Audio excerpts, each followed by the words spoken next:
पवार कुटुंबातील चौथ्या पिढीनं म्हणजे शरद पवारांचे नातू रोहित पवार यांनी राजकारणात उडी घेतली आहे। जिल्हा परिषद निवडणुकीच्या पार्श्वभूमीवर रोहित पवार यांनी राजकारणात प्रवेश केलाय। रोहित पवार यांनी पुणे जिल्हा परिषद निवडणुकीसाठी बारामतीमधून अर्ज दाखल केलाय। रोहित पवार हे अजित पवारांचे भाऊ राजेंद्र पवार यांचे सुपुत्र आहेत। त्यामुळे आता आणखी एका नवीन चुलत्या पुतण्याचं राजकारण महाराष्ट्राला पाहायला मिळेल।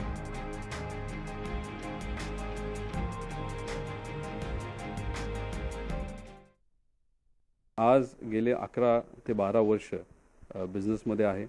पण माझ्या बिझनेसबद्दल जर तुम्ही बघितलं तर मी जोही बिझनेस करतो तो सगळा या ग्रामीण भागाशी जुडलेला आहे, शेतकऱ्यांशी जुडलेला आहे।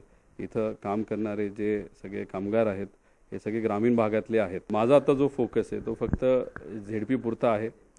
माझ्या एरियात गोनोडी शिरसोफळमध्ये मी तिथे लागणारे जे गोष्टी असतील, रोड असेल, पाण्याचे कामं असतील, एज्युकेशनची कामं असतील, हेल्थची कामं असतील, तर याच्यावर माझा मेन फोकस असणार आहे।